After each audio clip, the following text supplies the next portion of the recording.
Holmes.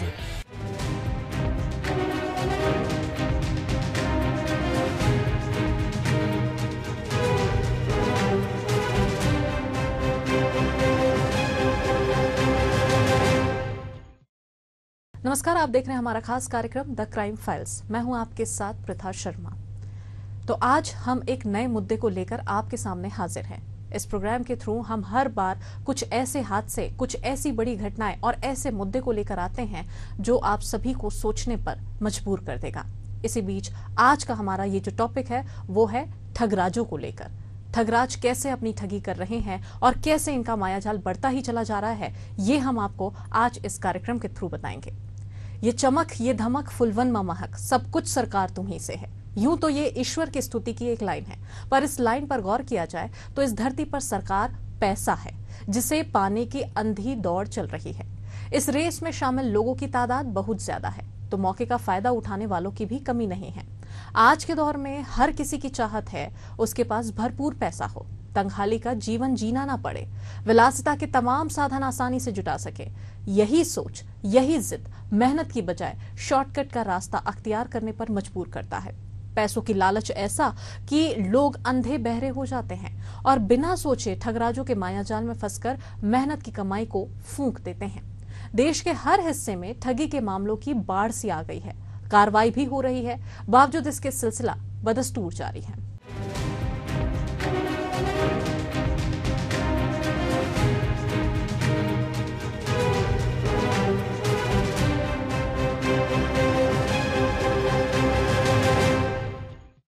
बात छत्तीसगढ़ की हो, मध्य प्रदेश की हो या फिर पश्चिम बंगाल की, देश भर में चीट फंड के कई बड़े मामले सामने आए हैं। तो इसके अलावा पैसा डबल करने का झांसा समेत कई तरह के प्रलोभन देकर ठगी को अंजाम देने वालों के मामलों की देश में कमी नहीं है। ये वही मौका उठाने वाले लोग हैं जिन्हें कानून की भाषा में ठग कहा जाता है। मेहनतकश लोगों की गाढ़ी कमाई पर डाका डालने वाले कई ठगराज देश के विभिन्न जेलों की सलाखों के पीछे पहुंच चुके हैं, तो अब भी बड़ी संख्या में खुलेआम घूम भी रहे हैं और मायाजाल फैलाकर ठगी के गोरख धंधे को अंजाम भी दे रहे हैं। समझने वाली बात यह भी है कि आखिरकार ऐसे ठगराजों का मायाजाल कैसे काम कर जाता है, जबकि मीडिया के माध्यम से ठगी के हर तरह के मामले उजागर होते रहे हैं। शासन, प्रशासन, पुलिस हर तरह से प्रयास करती है, सूचनाओं को हर माध्यम से लोगों तक पहुंचाने की कोशिश होती है, बावजूद इसके लोग शिकार होते रहते हैं।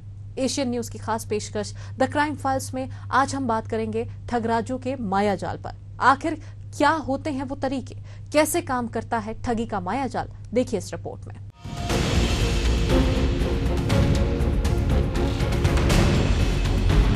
देश की बड़ी आबादी इन दिनों त्राहिमाम कर रही है। इसके पीछे कारण उनका अपना लालच है, तो कहीं पर नासमझी के शिकार लोग भी हैं।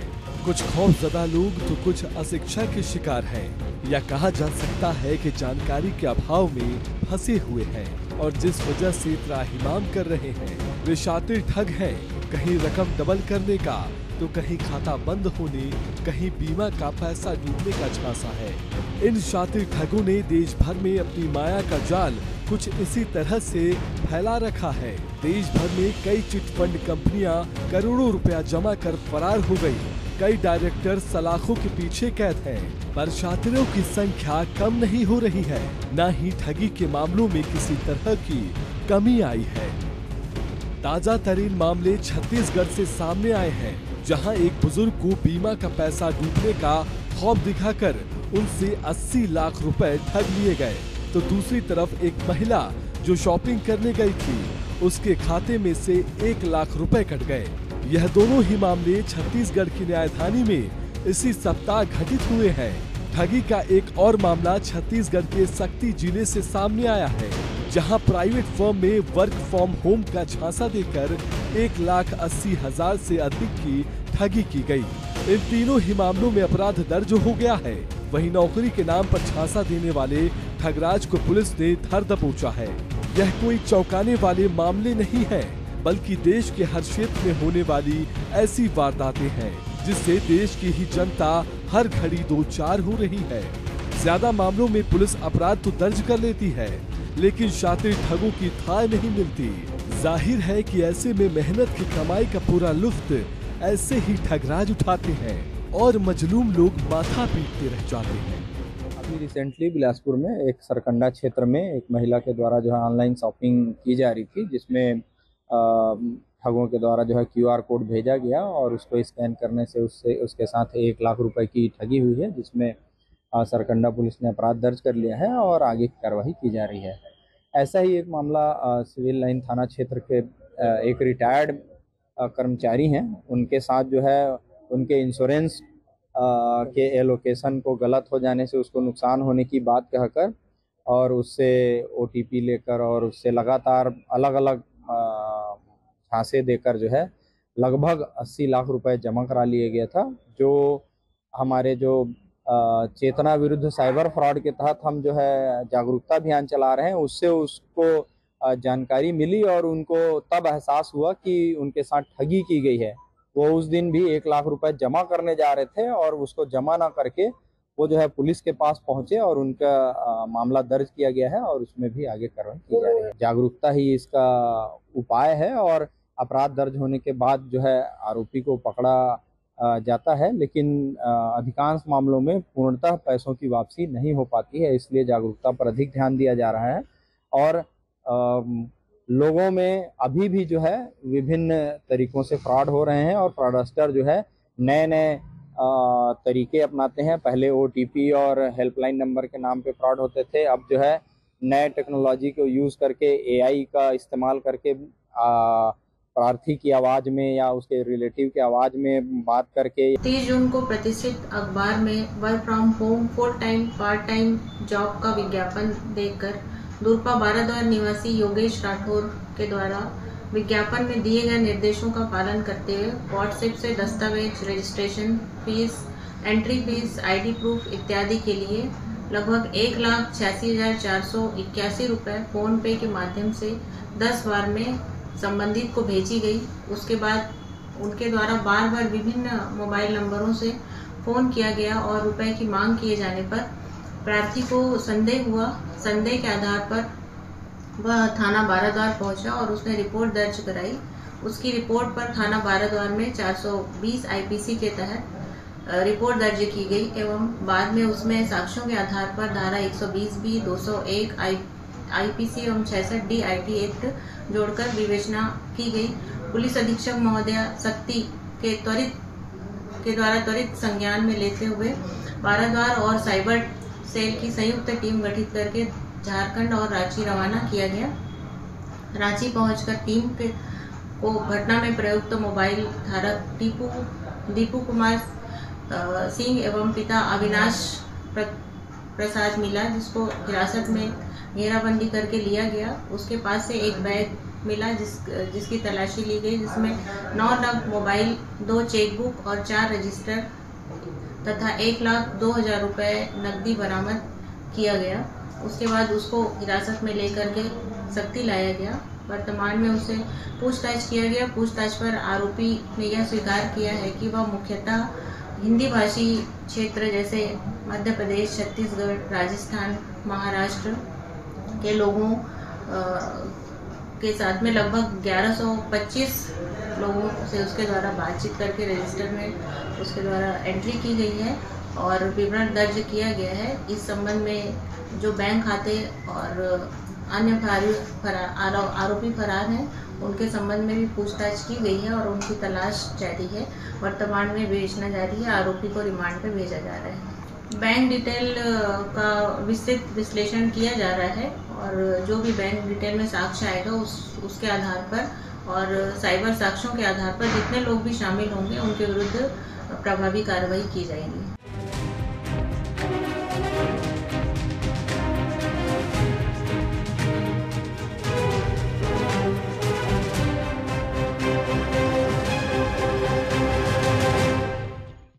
छत्तीसगढ़ की राजधानी के इतिहास में एक बेहद चर्चित चिटफंड घोटाले की एक बार फिर याद ताजा कराते हैं।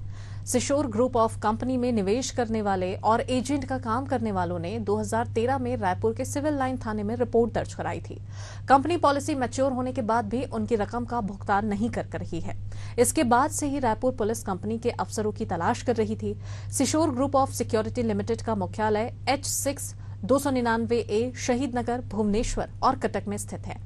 इस कंपनी के सीएमडी प्रशांत कुमार दास, अध्यक्ष LLN सतपथी और ब्रांच मैनेजर दिलीप मोहंती ने मिलकर 2012 में सेक्टर 1 शंकर नगर, रायपुर में कंपनी का दफ्तर खोला था।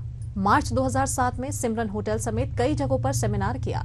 लोगों और एजेंट्स को 1 साल में 12 और 6 साल में 24% प्रॉफिट देने का वादा किया था, लेकिन ये कंपनी करोड़ों रुपए बटोर कर चंपत हो गई। फरारी काट रहे सीएमडी की तलाश 11 साल बाद पूरी हुई, जो अब जाकर सलाखों के पीछे पहुंचा है।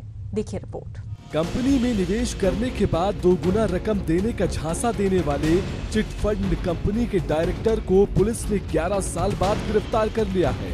उसने 370 लोगों से 4 करोड़ से ज्यादा का निवेश कराया था। लोगों से रकम लेने के लिए उसने कंपनी भी बनाई और एजेंट भी रखे।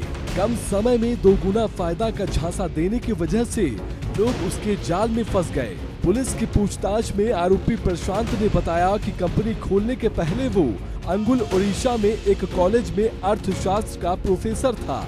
इसके बाद उसने SBI लाइफ प्राइवेट एजेंसी में काम भी किया। कई तरह की जॉब करने के बाद उसने सिशोर ग्रुप नाम की कंपनी बनाई।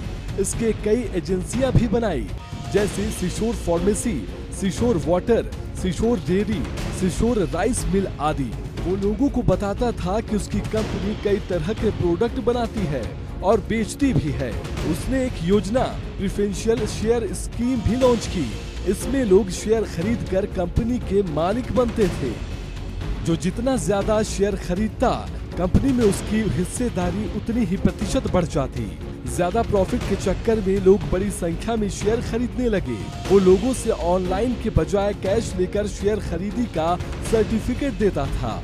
ओडिशा सरकार ने भी उस पर 2012 में बैलेंस शीट सही नहीं रखने पर कंपनी में छापा मारकर कंपनी बंद करवा दी थी। इसके बावजूद वो इसी नाम से कारोबार करता रहा। ओडिशा में दफ्तर बंद होने के बाद उसने रायपुर में ऑफिस शुरू किया। पुलिस के अनुसार आरोपी ने उड़ीसा में अलग अलग जगहों पर करीब 400 एकड़ जमीन, फैक्ट्री, मकान, गाड़ियां, ज्वेलरी आदि की खरीदी की थी। इस मामले की जांच पहले क्राइम ब्रांच उड़ीसा और बाद में CBI ने भी की थी। उसके खिलाफ 5 FIR दर्ज है। इसके अलावा 400 से ज्यादा मामले कोर्ट में भी चल रहे हैं। दावा किया जा रहा है कि उसके पास लगभग 1200 करोड़ रुपए की प्रॉपर्टी है। आरोपी 5 साल तक ओडिशा की जेल में भी बंद रह चुका है। अब छत्तीसगढ़ की पुलिस ने उसे flat number 205 NA Majestic apartment, Shanti Nagar, Bhubaneswar जिला, खुर्द, ओडिशा से गिरफ्तार किया है। देश के इतिहास में छत्तीसगढ़ ही एकमात्र राज्य नहीं है जहां चिट फंड कंपनियां फली फूली हैं, बल्कि पश्चिम बंगाल भी शामिल है, जहां शारदा चिट फंड और रोजवेली जैसी कंपनियों ने हजारों लोगों को अपनी ठगी का शिकार बनाया, जिनकी मेहनत के करोड़ों रुपए अपने खातों में जमा कराए गए, जिन्हें झूठा सपना दिखाया गया। ये सभी गरीब तबके के लोग थे। रोज मेहनत कर पाई इकट्ठा करते थे ताकि उनका आने वाला कल सुरक्षित हो सके। लेकिन ठगराजों ने ऐसा माया जाल फैलाया कि उनकी जीवन भर की पूंजी तबाह हो गई। वहीं प्रधानमंत्री नरेंद्र मोदी ने पश्चिम बंगाल की जनता को आश्वस्त किया था कि वे उनकी मेहनत का एक एक पैसा लौटाएंगे, जिसके बाद अलग अलग कोने में छिपे ठगराजों को दबोचा गया और उनसे वसूल की गई राशि गरीबों को लौटाई गई। आज पश्चिम बंगाल में एक ऐसी मुख्यमंत्री है जो गरीबों की मेहनत से जुटाई पाई को लूटने वालों के साथ वो खड़ी है। पश्चिम बंगाल की बहन बेटियां, मजदूर, कामगार, करोड़ों लोग आज ममता दीदी से सवाल पूछ रहे हैं, जिन्होंने अपने जीवन भर की कमाई लूट जाने की वजह से प्राण त्याग दिए। उनके परिवार वाले आज ममता दीदी से सवाल पूछ रहे हैं। वो जानना चाहते हैं चिट फंड घोटाले की जांच से आप इतना क्यों डरी हुई है, क्यों जिन लोगों पर जांच में लापरवाही बरतने का आरोप है उनके लिए धरना दे रही है। साथियों, मैं शारदा, नारदा, रोजवैली की ये ठगी के शिकार हर परिवार को विश्वास दिलाने आया हूं कि चौकीदार इनको छोड़ेगा नहीं। चाहे वो लुटेरा हो या फिर लुटेरों का संरक्षक, किसी को भी छोड़ा नहीं जाएगा। ये कितनी भी संख्या में आकर धरना दे दे, कितने भी नेता जुटा ले, गरीबों को लूटने वालों का पाई पाई का हिसाब लिया जाएगा।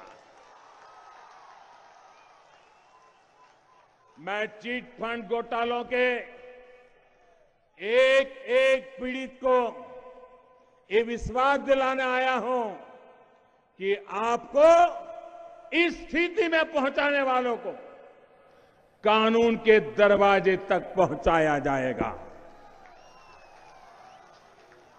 भाइयों और बहनों, आज कोलकाता को भ्रष्टाचारियों और भ्रष्टाचारियों को बचाने वालों को उनके लिए मंच बना दिया गया है। मैं कोलकाता में मंच बनाकर मोदी मोदी बोलने वाले हर उस व्यक्ति को कहना चाहता हूं कि भ्रष्टाचारियों को कवर देने के लिए आप कहां कहां धरना देंगे। साथियों, आज हर उस व्यक्ति को मोदी से कष्ट है जो पूरी तरह से भ्रष्ट है। हम गरीब को लूटने वाले, देश की सेना को धोखे देने वाले राजदारों को विदेशों से उठाकर ला रहे हैं और ये उनको बचाने के लिए पूरी ताकत लगा रहे हैं। मैं महामिलावट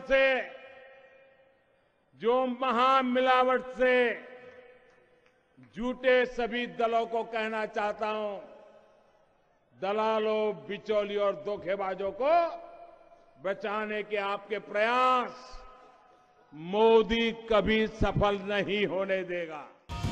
छत्तीसगढ़ के जसपुर पुलिस ने साइबर क्राइम के क्षेत्र में बड़ी कार्रवाई करते हुए 4 हाईटेक साइबर ठगों को गिरफ्तार किया था। आरोपियों की गिरफ्तारी झारखंड के जामताड़ा से की गई। इन आरोपियों ने प्रदेश के 25 जिलों में ठगी की वारदातों को अंजाम दिया था। इन पर ठगी के 321 मामले दर्ज हैं। गिरफ्त में आए आरोपियों ने छत्तीसगढ़ के अलावा झारखंड, राजस्थान और हरियाणा में करोड़ों की ठगी की। इन चारों पर ठगी के 321 केस दर्ज हैं। आरोपियों ने यूपीआई के जरिए 5 रुपए का ट्रांसफर कराया और फिर ठगी की वारदात को अंजाम दिया। इस मामले पर जशपुर एसपी शशि मोहन सिंह ने बताया कि गिरफ्त में आए आरोपियों ने 8वीं तक की पढ़ाई की है। चारों ने छत्तीसगढ़ में कुल 321 वारदातों को अंजाम दिया है, जिसमें सरगुजा में 12, बिलासपुर में 47, दुर्ग में 46, रायपुर में 55, बालोद में 22, कोरबा में 19 और राजनांदगांव में 10 केस दर्ज हैं। इन केसों को मिलाकर अन्य जिलों के केसों को देखा जाए तो कुल 321 केस दर्ज किए गए हैं, जिनकी जांच की जा रही है। जसपुर पुलिस के द्वारा जामताड़ा से 4 आरोपियों को, अनवर, अख्तर, जमशेद और तैयब, इन 4 आरोपियों को प्रोडक्शन वारंट पे लाया गया है। और लास्ट ईयर फरवरी में हमारे पास ये शिकायत मिली थी कि प्रार्थिया का कहना था कि वो स्पीड पोस्ट से कुछ सामान मंगवाई थी और उसके नंबर को इन लोगों ने कहीं से लेके इसे कॉल किए कि आपके डिलीवरी में देर होगी, अतः आप 5 रुपये का एक ट्रांसफ़र करिए गूगल पे से। और जब उसने किया तो इन लोगों ने फिर टेक्निकल दिक्कत बता के उसे एक लिंक भेजा और जैसे ही उसने लिंक को ओपन किया उसका 49,000 रुपया उसके अकाउंट से कट गया। इस पे कांसाबिल थाने में 419, 420, 467, 468, 471, 120 भी और IT एक्ट की धारा इसमें पंजीबद्ध किया गया था और इन आरोपियों को वहाँ से लेके आया गया। इनके बारे में पता किया गया। यहाँ पे हमारे PHQ का टेक्निकल टीम से पता करने पर पूरे छत्तीसगढ़ में इनके खिलाफ 321 मामले शिकायत प्राप्त हुए हैं, जिसमें कई में FIR दर्ज है। सभी पुलिस को यहाँ से इन्फॉर्म किया जा रहा है और इनके खिलाफ आगे वैधानिक कार्रवाई की जा रही है। देश में समय के साथ महंगाई का बढ़ना स्वाभाविक है। आवश्यकताएं भी बढ़ेंगी तो उन जरूरतों को पूरा करने में केवल आपका पैसा ही आपका सबसे अच्छे मित्र की तरह काम आएगा। ऐसे में हर कोई चाहता है कि आज की कमाई आने वाले समय के साथ बढ़ती जाए, पर सुरक्षा को लेकर चिंता हर किसी की बनी रहती है। इस बात पर प्रधानमंत्री ने देश को संबोधित करते हुए बताया था कि अपनी मेहनत की पूंजी को किस तरह और कहां पर निवेश किया जाए ताकि आपका भविष्य सुरक्षित रह पाए। साथियों, आप जानते हैं कि एक इन्वेस्टर मीडियम टर्म मिशन और लॉन्ग टर्म विजन के साथ आगे बढ़ता है, और भारत के पास एक इंस्पिरेशनल लॉन्ग टर्म विजन भी है। नैनो यूरिया हो, हाइड्रोजन एनर्जी हो, ग्रीन एमोनिया हो, कोल गैसिफिकेशन हो या फिर स्पेस सैटेलाइट्स, आज भारत अपने विकास से विश्व के विकास के मंत्र के साथ आगे बढ़ रहा है। ये भारत का अमृतकाल है। आजादी के अमृत महोत्सव पर देश की जनता नए भारत के निर्माण का संकल्प लेकर बढ़ रही है। इसमें और हमने 2047 तक विकसित भारत बनाने का लक्ष्य तय किया है।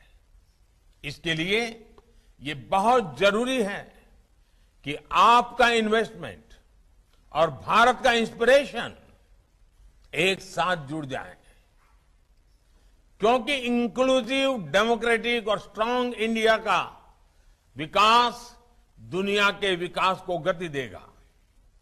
और इसलिए हम चाहते हैं कि भारत में इन्वेस्टमेंट का मतलब है investment in inclusion, investment in democracy. Bharat में इन्वेस्टमेंट का मतलब है investment for the world. Bharat में इन्वेस्टमेंट का मतलब है investment for a better planet. Bharat में इन्वेस्टमेंट का मतलब है investment for a clean safer planet. पैसा कमाना, पैसों की बचत करना, अपने पैसों को बढ़ाना ना तो अपराध है, ना ही किसी भी मायने से गलत है, बल्कि अपनी आने वाली पीढ़ियों का भविष्य सुरक्षित करने के लिए इस तरह का प्रयास करते रहना जरूरी भी है। लेकिन इस बात का ख्याल भी रखा जाना जरूरी है कि आपकी मेहनत, आपकी कमाई और आपकी बचत पर डाका डालने के लिए कई शातिर बैठे हुए हैं। ये ऐसे शातिर हैं जिनका ना तो कोई चेहरा है, ना उनकी कोई अपनी पहचान है, पर वो आपकी पूरी कुंडली जानते हैं। कभी आपको लालच देंगे, कभी डराने की कोशिश करेंगे। आपके पास ढेरों तकनीक है जिससे वे सीधे आपके खाते तक पहुंच सकते हैं, पर अपने पैसों को बचाने की सतर्कता खुद को बरतने की जरूरत है। इस बारे में RBI, शासकीय बैंक और निजी बैंक भी लगातार सचेत करते रहते हैं। लिहाजा एकदम से हरकत में आने की बजाय समझदारी से काम लें, घबराने की बजाय अपनों से राय लेकर ही कोई कदम आगे बढ़ाएं। फिलहाल एशियन न्यूज के द क्राइम फाइल्स में इतना ही। फिर मुलाकात होगी नई जानकारी के साथ। तब तक के लिए मुझे दीजिए इजाजत। देश और दुनिया की तमाम अपडेट्स के लिए आप देखते रहिए एशियन न्यूज। नमस्कार।